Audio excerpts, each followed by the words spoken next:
Muchas gracias. Bueno, voy a reducir bastante la presentación porque yo creo que va a ser mucho más interesante la visita de campo. Yo quería recalcar que cuando me propuso Sonia hablar sobre este tema, pues yo lo he enfocado a un público digamos que está empezando con el tema del estudio de la biodiversidad de un territorio y voy a hacer un repaso muy general a las problemáticas generales que se nos pueden presentar a la hora de diseñar pues, un estudio de este tipo, ¿no? También voy a hablar también de un caso específico, de un proyecto que fue financiado por la Unión Europea también. Pues permitirme hacer una introducción muy general a lo que es el término de biodiversidad. El término pues, es bastante amplio y si lo tenemos en cuenta la diversidad en un regional o una nación, pues realmente lo que puede representar es el resultado de todos los procesos de especiación que se dan en un tiempo evolutivo específico.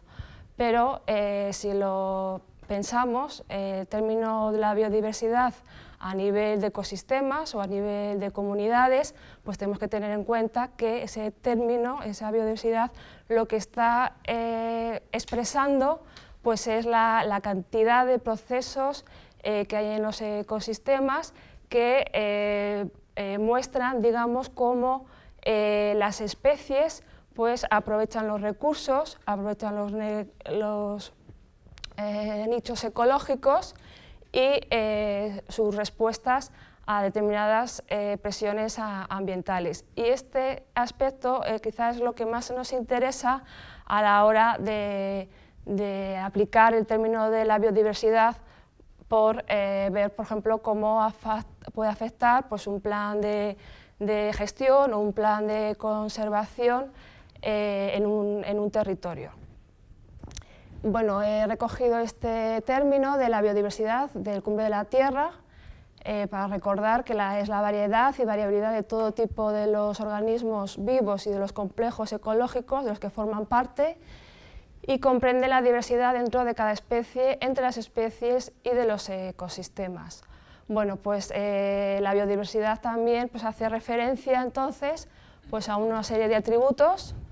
Podemos estudiar la biodiversidad en función de la composición florística, que serían la cantidad, ¿no?, de tipos y de elementos que existen en un hábitat o en un ecosistema.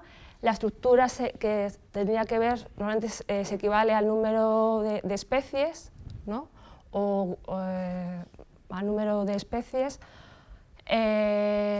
También, por otra parte, la estructura, que sería la organización física, espacial de esos elementos, que normalmente hace referencia a lo que es la abundancia relativa.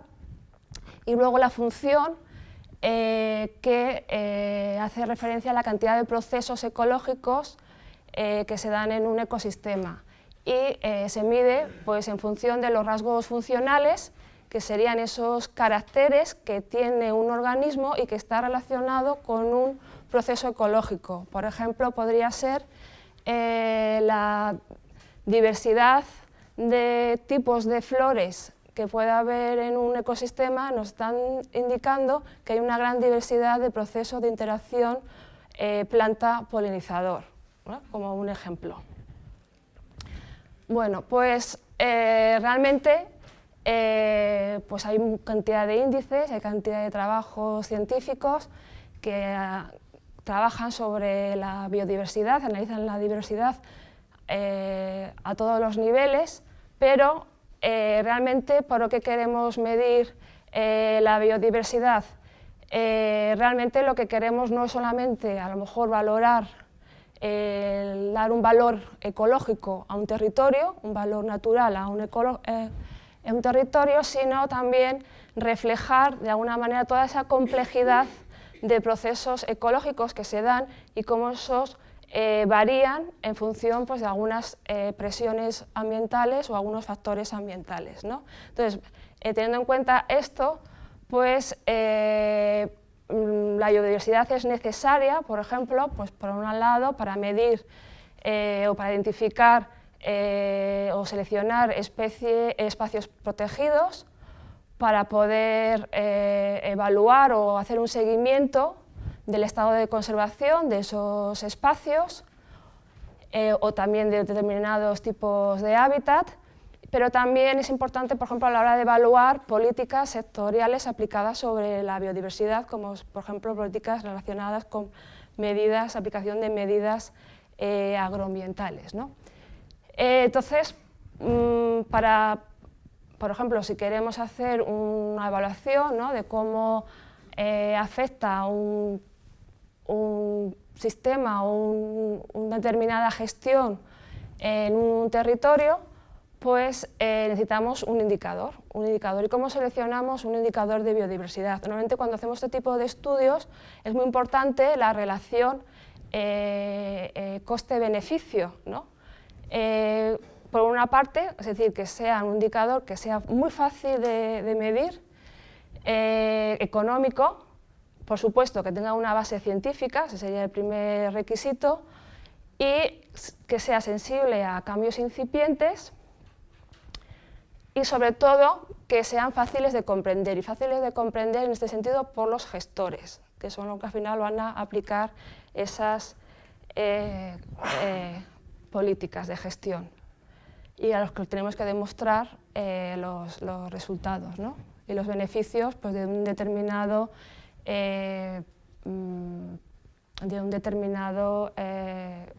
plan de gestión. Por ejemplo, ¿qué indicadores pueden ser sencillos y suficientemente sensibles?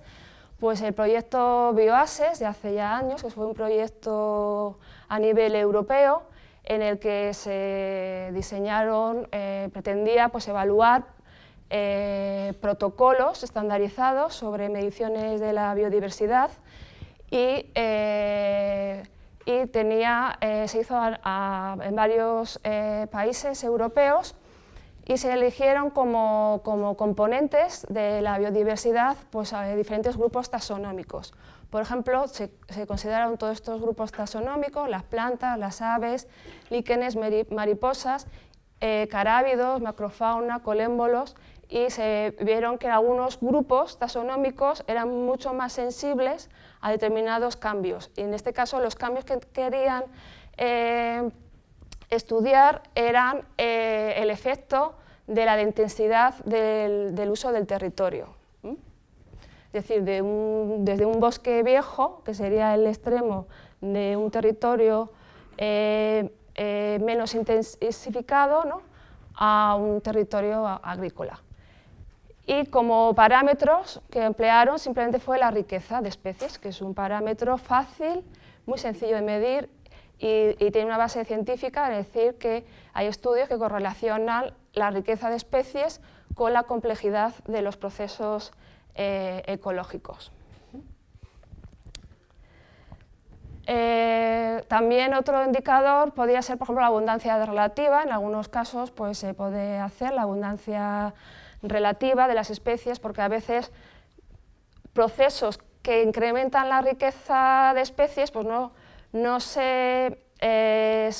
la riqueza suele ser muy sensible, pero al contrario, procesos que empobrecen las especies, probablemente no desaparecen las especies, sino lo primero que hay es una disminución de la abundancia relativa de las especies hasta luego la desaparición de una población en concreto. Con lo cual, digamos, sería interesante la combinación de esos dos parámetros. Por ejemplo, también otra cuestión que se nos puede plantear es decir, bueno, pues tenemos una financiación determinada, y cual no podemos abarcar tantos grupos taxonómicos, pero si sabemos que hay grupos taxonómicos que están correlacionados con otros, pues hacemos una selección, ¿no? Por ejemplo, en el caso de la riqueza de las plantas vasculares, pues se vio que estaba muy correlacionada con la diversidad, la riqueza de las aves, la riqueza de las mariposas y, por ejemplo, la riqueza de los líquenes. En cambio, con los carábidos, pues la correlación no era tan... era mucho más moderada, ¿no? Entonces, bueno, pues si no tenemos un buen presupuesto o un gran presupuesto, pues podemos hacer un estudio a nivel, por ejemplo, de un grupo taxonómico que sería la riqueza de plantas de especies. Entonces, sobre este grupo voy a comentar algunas cosas que hay que tener en cuenta a la hora de hacer un diseño de un estudio de este tipo. Primero hay que tener en cuenta la escala de estudio, ¿no? La escala de estudio, la selección de la escala va a depender de los objetivos del estudio y el diseño del muestreo dependerá de la escala, ¿no? Eso es algo muy lógico, ¿no? Entonces, ¿cómo abordar en este caso el experimento, el diseño de cómo haga yo la distribución de todas las parcelas de muestreo? Pues es lo que me va a condicionar, digamos, a qué escala estoy trabajando. Normalmente yo trabajo a nivel de parcelas, pero luego cómo, digamos, distribuyo esas parcelas es lo que determina. Si yo quiero distribuir, por ejemplo, si yo quiero en una unidad de paisaje, me estoy centralizando en un paisaje y que tengo diferentes tipos de hábitats, pues tendré que distribuir, digamos, las muestras de manera representativa en todo el paisaje, digamos, recogiendo toda esa diversidad de la variedad de hábitats que conforman el paisaje. Y los resultados que obtenga los podré aplicar a nivel de paisaje. Si estoy simplemente focalizando el estudio a nivel de comunidad vegetal, a un determinado tipo de hábitat, pues haré una distribución de esos muestreos intentando coger la variedad de esa comunidad vegetal.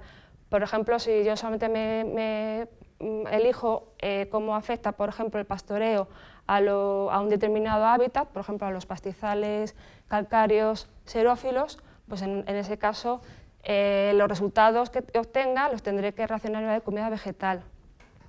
Luego está a nivel de la escala, por ejemplo, si se hacen parcelas muy pequeñitas, a partir en el cual yo el objetivo que se tiene es ver esa interacción entre las plantas, por ejemplo, como a lo mejor la presión de un determinado herbívoro afecta a la interacción de las plantas, es decir, cómo se distribuyen, digamos, espacialmente esas plantas a nivel local en función de esas interacciones, pues lo que estoy haciendo es un estudio a nivel planta.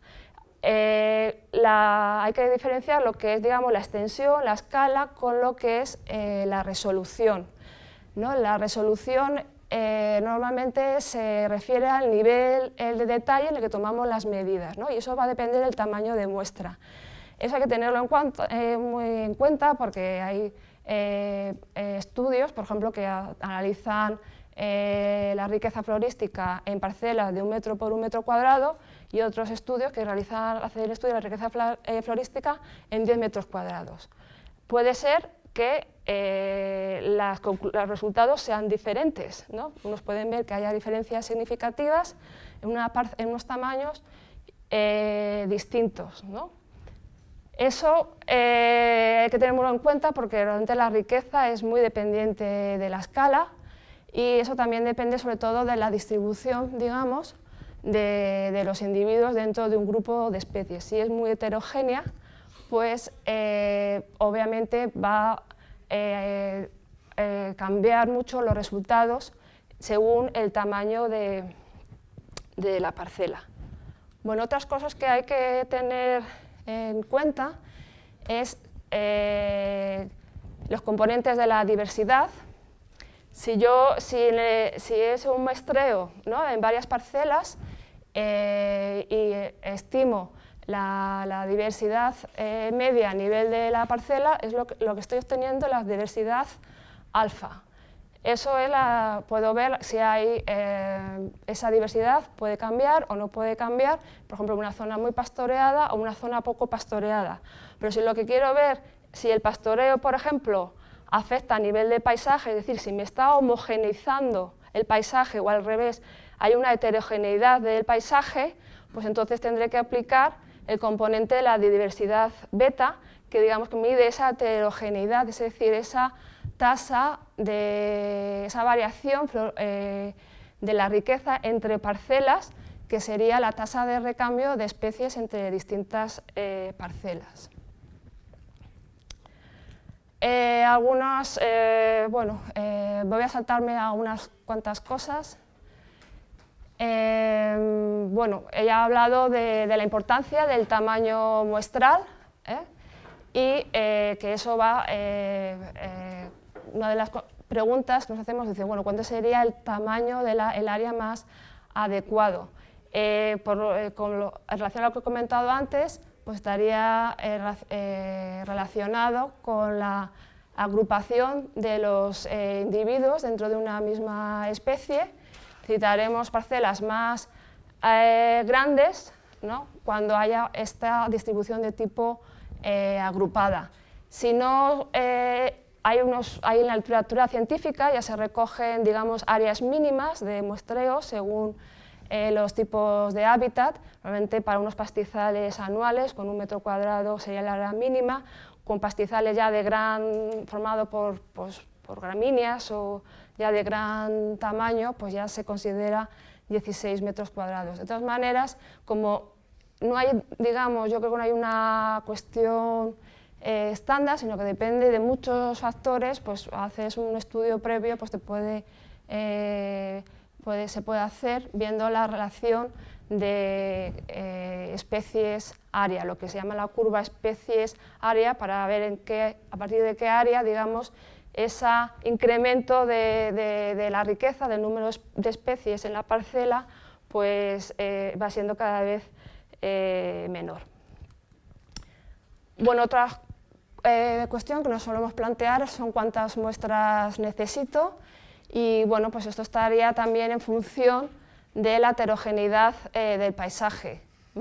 En paisajes más heterogéneos, pues necesitaré mucho mayor número de parcelas que en hábitats homogéneos, ¿vale? Esto lo voy a pasar. Uno de los problemas que nos plantean es el problema de la pseudoreplicación, que el problema de la pseudoreplicación ocurre cuando, por ejemplo, la dispersión, digamos, de esas parcelas de manera espacial o temporal también, pues no es la más apropiada según las hipótesis que quiero testar. ¿Eso qué quiere decir? Por ejemplo, os he mostrado aquí este caso de estudio, este artículo, en el que determinaron, pues querían en una zona del norte de Inglaterra, pues había una parcela de X áreas que querían excluir del pastoreo, como pues, debido a que había un sobrepastoreo en la zona, pues querían excluir el pastoreo como un proyecto de restauración y de recuperación de esos pastos. Bueno, pues aquí en esta situación pues hay un problema porque, digamos, esa área es bastante pequeña, digamos que la zona, por un lado, son 170 hectáreas de zona que ha sido abandonada durante el pastoreo y 58 hectáreas de zonas con pastoreo. Y hicieron pues unas 6, digamos, muestras, 6 parcelas bastante próximas entre sí. O sea, que entre cada parcela no había ni 100 metros. El propio estudio dice, aquí tenemos un problema de pseudoreplicación, pero es por el propio proyecto que se hizo, que decían, bueno, pues tenemos una parcela determinada, que excluimos al pastoreo y queremos luego ver con el tiempo qué cambios ha habido. En este caso, los resultados que se obtienen en el caso de parcelas fuera, en el caso de estas 2 pares de parcelas, pues requiere una inferencia estadística apropiada para no caer en la pseudoreplicación. Yo lo que no puedo hacer es digamos, los resultados, inferirlos a nivel de paisaje. Porque hay un efecto claro de pseudo-replicación, hay una gran dependencia espacial de las parcelas. Si quisiera ver el efecto de la exclusión a nivel, el efecto de la exclusión a nivel del paisaje, pues tendré que poner parejas de parcelas, excluida y no excluida, distribuidos a lo largo, digamos, en toda la zona, en todo el territorio, y que recoja la variabilidad de ese paisaje. O sea, que tienen que ser realmente muestras independientes. En este caso hay una clara dependencia, pero no quiere decir que este estudio sea inválido, lo único que quiere decir que tengo que inferir los resultados a nivel local. Es decir, aquí en realidad, como muestras independientes, solamente tendría una, pero bueno, puedo inferir, digamos, esos resultados a nivel local. Lo que luego no puedo hacer es comparar este estudio con otros estudios similares, porque no son comparables. Ahora, bueno, pues en 10 minutos yo creo que me gustaría comentaros, por ejemplo, como caso de estudio, donde se aplican todos estos métodos, un proyecto financiado por la Comisión Europea y que fue llevado a cabo por el equipo de la Facultad de Ciencias Ambientales y Bioquímica del área de Botánica. Y uno de los objetivos era evaluar los impactos del abandono de la ganadería, en concreto sobre los sistemas cooperativos extensivos y sobre la biodiversidad. Bueno, primero, en el caso de España, pues se eligió el sistema cereal ovino de La Mancha. La Mancha pues, se dominan los paisajes agrícolas y el pastoreo pues, solo se hace en los rastrojos, en los barbechos y en eriales. Estos cultivos normalmente son, los propietarios son los agricultores, pero hay acuerdos, ¿no?, que se regulan a nivel del ayuntamiento en el que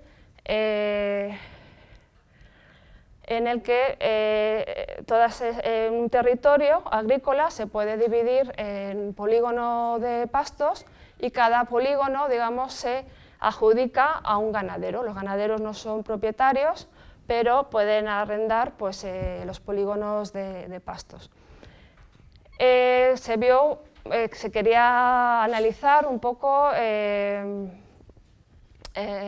pues, en este caso se había un efecto, ¿no?, del abandono del pastoreo en los cultivos agrícolas, ya que bueno, a partir de varias entrevistas con los ganaderos, pues se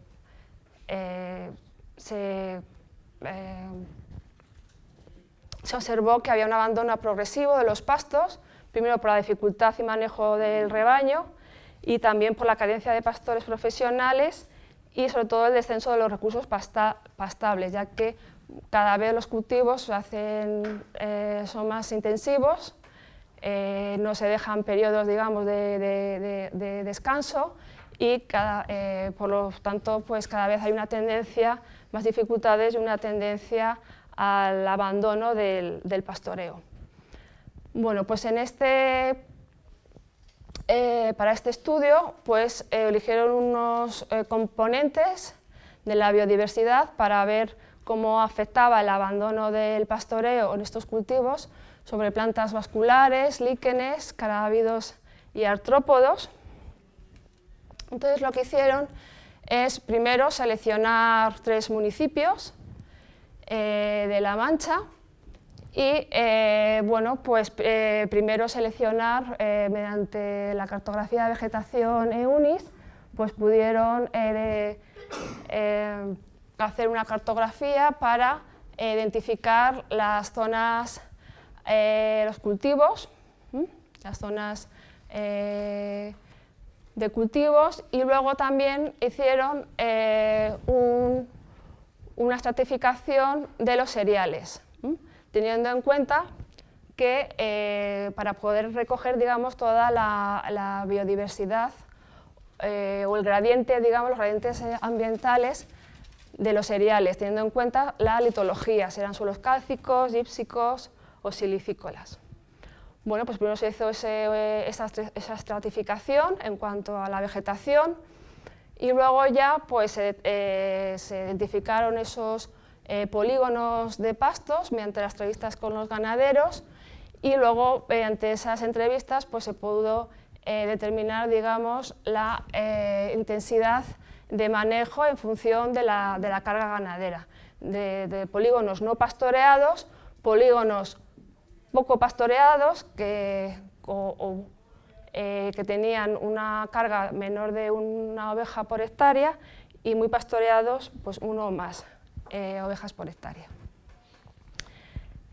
Como condicionantes era que esos cultivos agrícolas pues, tuvieran una dosis de fertilizante, se aplicara una dosis de fertilizante bajas y de pesticidas, que hubiese márgenes o linderos de cultivo con vegetación espontánea y que en cuanto a los cereales, por lo menos que el tiempo de abandono, ¿no?, de explotación fuera de más de 20 años. Bueno, pues entonces ya se identificaron, digamos, todos los estratos que recogían, digamos, toda esa variabilidad ambiental y pues se determinaron 5 parcelas por estrato. Bueno, pues este sería, digamos, el diseño del muestreo en cuanto a las plantas vasculares.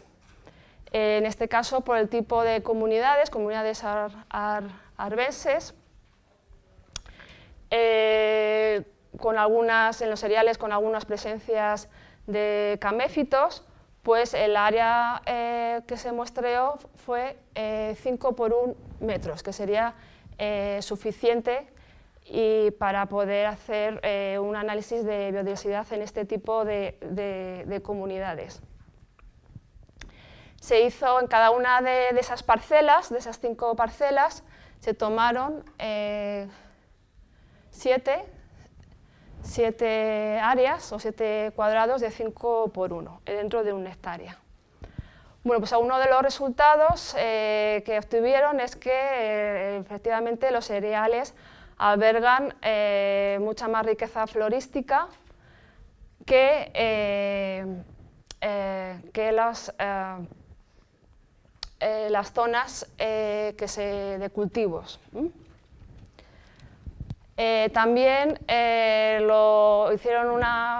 observó que había unas diferencias significativas entre lo que eran eriales y lo que eran superficie de cultivos, también teniendo en cuenta cada uno, digamos, de los estratos, ¿no? En cada uno de los estratos pues, se vieron que había diferencias y sobre todo, por ejemplo, en el caso de los cereales pastoreados, pues la riqueza florística era significativamente mayor que la riqueza de los cereales no pastoreados.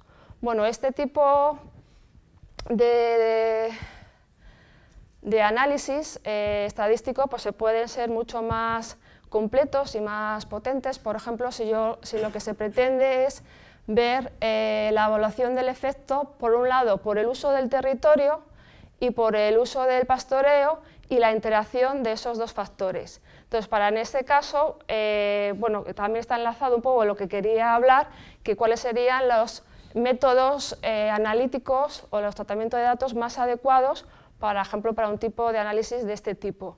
En este caso, si queremos ver realmente el efecto de estos dos factores por separado o unidos, pues se puede utilizar los modelos lineares generalizados. En este caso, como hay que tener en cuenta que la riqueza es una variable cuantitativa, pero que refleja conteos, lo más adecuado era la distribución de Poisson.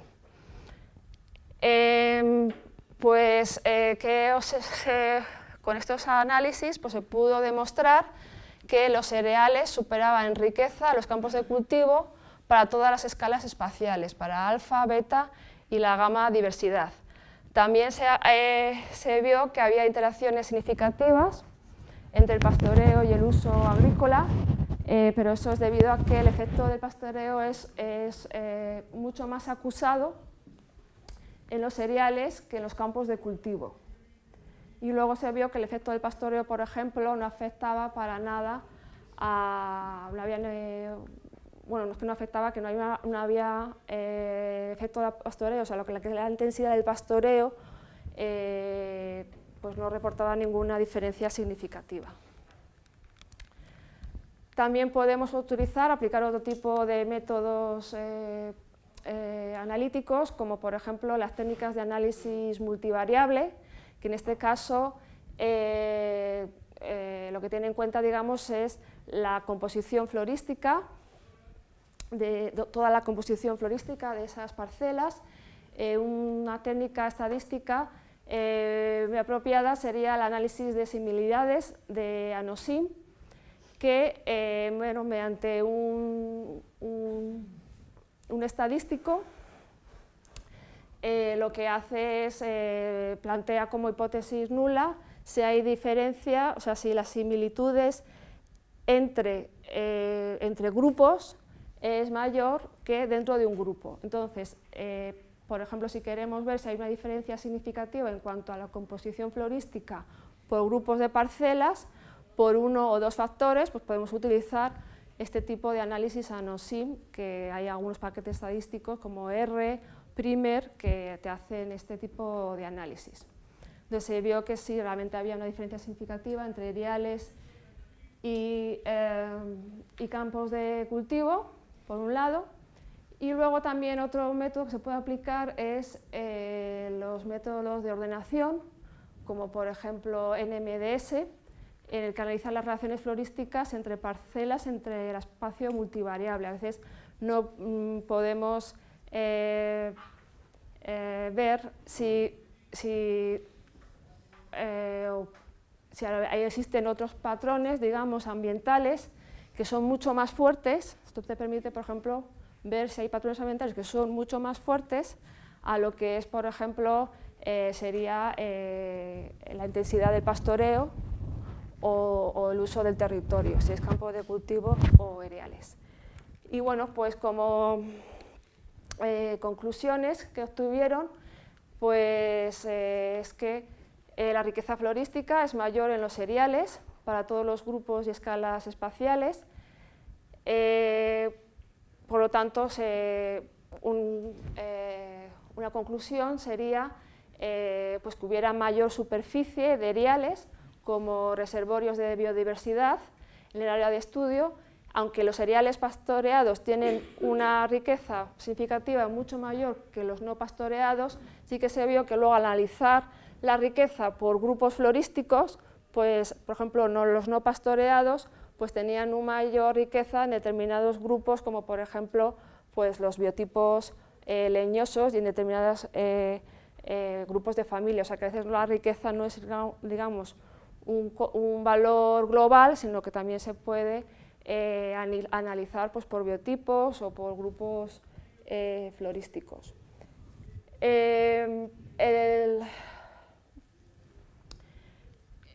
Bueno, eso sería pues eso, el aumentar por un lado la superficie de eriales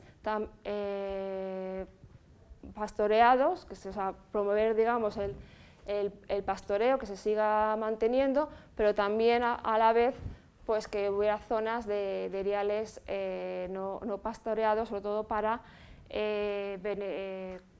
aumentar el beneficio o la biodiversidad global, ¿no?, de todo el territorio. Alguna de las cuestiones que se vieron es que como si no se detectaban diferencias significativas entre los cultivos, ¿no?, entre la intensidad de pastoreo entre los cultivos, bueno, pues eso nos puede indicar que hay otros patrones, digamos, otros factores ambientales mucho más determinantes como puede ser la escasez, digamos, de refugios de biodiversidad que haya en la zona, es decir, que puedan ser paisajes excesivamente agrícolas. Y bueno, pues con esto ya termino. Quería daros muchas gracias, sobre todo agradecer a Federico, que es el que me ha también proporcionado pues, toda esta información de este proyecto en el cual él estuvo dirigiendo y liderando. Muchas gracias.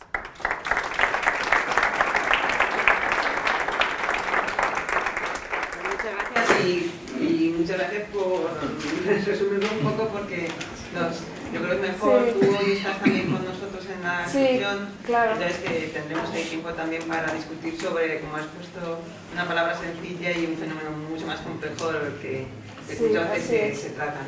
Pero tenemos tiempo para alguna pregunta. Ganas de ir a campo. Son nociones muy teóricas, ¿no?, de la biodiversidad. Bueno, yo creo que es interesante, al menos darse cuenta, es que ese problema, yo creo que es una palabra que aparece en todos los sitios, como decías tú, y que bueno, se puede utilizar de forma un tanto alegre, ¿no? Sobre todo que no lo sabemos al hablar, no es solo mayor número de especies, como decías, o que te quieres centrar en unos grupos, en otros, o con todos los riesgos de empezar a contar y ya está, ¿no? Sí, a veces algo que se utiliza mucho a la ligereza y se aplica mucho a la ligereza, y probablemente uno de los problemas a la hora de estar en conclusiones es el diseño del experimento.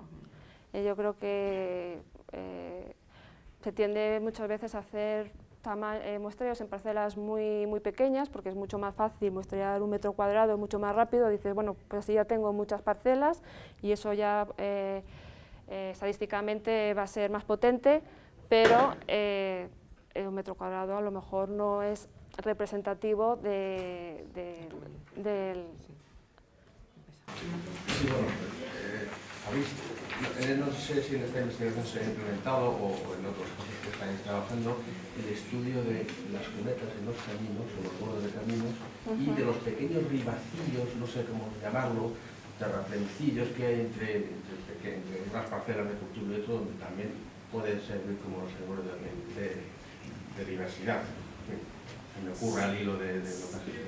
Sí, de hecho, bueno, existen proyectos y existen estudios de cómo afecta, digamos, esos cunetas, ¿no?, el mantenimiento de esas cunetas a la riqueza del territorio.